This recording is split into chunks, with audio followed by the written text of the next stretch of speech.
முக்கிய செய்தி. திருப்பூர் வெங்கமேடு அரசு மேல்நிலைப் பள்ளியில் 12ஆம் வகுப்பு மாணவிகளிடம் ஆசிரியர் அத்துமீறியதாக புகார் எழுந்திருக்கிறது. இது தொடர்பான மேலும் விவரங்களை தருவதற்காக செய்தியாளர் மணிகண்டன் இணைப்பில் இருக்கிறார். மணிகண்டன், வணக்கம். தொடர்பான மேலும் தகவல் என்ன? வணக்கம் சலோமி. திருப்பூர் வெங்கமேடு அரசு மேல்நிலைப் பள்ளியில் 12ஆம் வகுப்பு பொதுத் தேர்வு பாதுகாவலராக இருந்த ஆசிரியர் அங்குள்ள மாணவியிடம் சில்மிஷத்தில் ஈடுபட்டதாக புகார் வந்திருக்கிறது. இது தொடர்பாக போலீசாரும் விசாரணை நடத்தி கொண்டிருக்கிறார்கள். அதாவது திருப்பூர் வெங்கமேடு அரசு மேல்நிலைப் பள்ளியில் இன்று 12ஆம் வகுப்பு பொதுத் தேர்வானது நடந்து வருகிறது.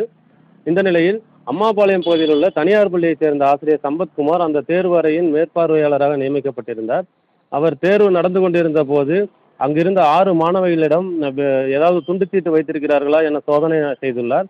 அப்போது அவர் மாணவிகளிடம் தவறாக தொடுதலில் ஈடுபட்டதாக தெரிகிறது.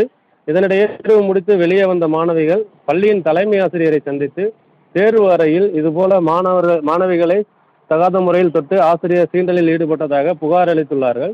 சம்பத்குமாரை சோதனை செய்தபோது மாணவிகள் தொடர்ச்சியாக புகார் தந்ததை அடுத்து தலைமை ஆசிரியர் காவல்துறைக்கு தகவல் தெரிவித்தார். சம்பவ இடத்திற்கு வந்த திருப்பூர் வடக்கு அனைத்து மகளிர் காவல்துறையினர் மாணவிகளிடம் விசாரணை நடத்தினார்கள். தொடர்ந்து சம்பத்குமாரனையும் விசாரணை செய்வதற்காக காவல் நிலையத்திற்கு அழைத்து சென்றனர். இந்த சம்பவத்தால் அந்த பகுதியில் பரபரப்பு ஏற்பட்டிருக்கிறது. சலோமி, தங்களின் முழு விவரங்களுக்கு நன்றி மணிகண்டன்.